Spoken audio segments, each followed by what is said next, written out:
शेतकरी मित्रांनो नमस्कार. कृषी मित्र सूरज या यूट्यूब चॅनलमध्ये आपलं हार्दिक स्वागत करतो.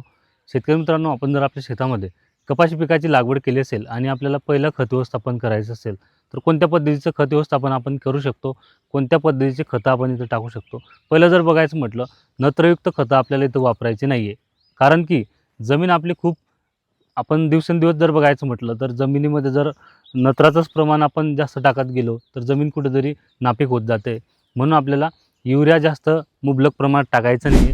नत्राचा वापर एकदम कमी प्रमाणात करायचा आहे. तर नत्र आपल्याला कमी करायचं आहे. स्फुरद आणि पालाशचं इथं मात्रा वाढवायची. आता स्फुरद आणि पालाश कोणत्या-कोणत्या खतांमध्ये असतं, कोणत्या-कोणत्या पद्धतीने आपण खत इथं द्यायचं आहे. आता प्रमाण मी तुम्हाला सांगेल, परंतु काही शेतकऱ्यांचं जे आता बजेट, आर्थिक बजेट आपण त्यानुसार आपल्याला टाकायचं आहे.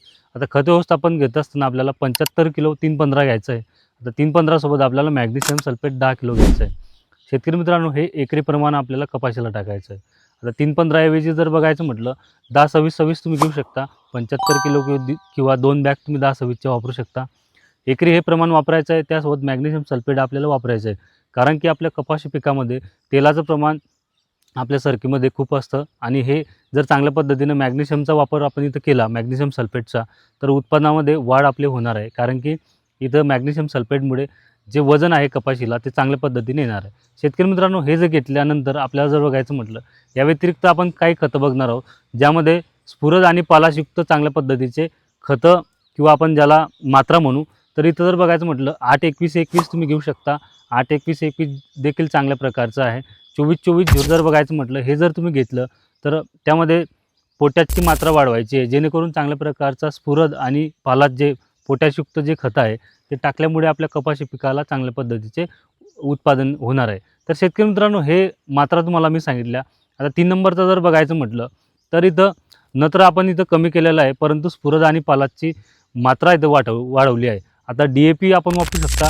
DAPमध्ये जर बघायचं म्हटलं, नत्र 18%, स्फुरद 46% आहे, परंतु पालाश 0 आहे. तर त्यासोबत आपल्याला पोटॅशची एक बॅग वापरायची, जसं की DAPची एक बॅग आणि आपली पोटॅशची एक बॅग, जसं एकरी आपल्याला हा डोस द्यायचा आहे. तर शेतकरी मित्रांनो, अशा प्रकारचं तुम्हाला खत व्यवस्थापन करायचं आहे.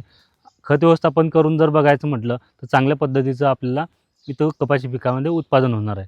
परंतु या व्यतिरिक्त जर बघायचं म्हटलं, आपण मायक्रोरायझल बायो फर्टिलायझर जे खत मी तुम्हाला काही मागच्या व्हिडिओमध्ये पण सांगितलेलं आहे, तर निर्मल सीड्स कंपनीचं बायोपॉवर गोल्ड आहे. हे देखील आपण वापरू शकतो. बायोपॉवर गोल्डमध्ये जर बघायचं म्हटलं, मायक्रोरायझल बायो फर्टिलायझर खत आहे.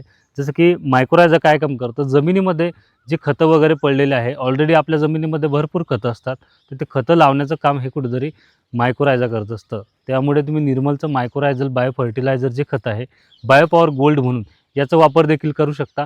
शेतकरी मित्रांनो, हे वापर करून आपल्या कपाशी पिकामध्ये कशा पद्धतीचा उत्पन्न वाढ झाली, कशा पद्धतीचं मार्गदर्शन तुम्हाला मिळालं, हे कमेंट बॉक्समध्ये कमेंट करून चांगल्या पद्धतीचे ज्या शेतकऱ्यांचा पहिला खताचा डोस द्यायचा बाकी आहे, त्या शेतकऱ्यांपर्यंत हा व्हिडिओ नक्की पोहोचवा.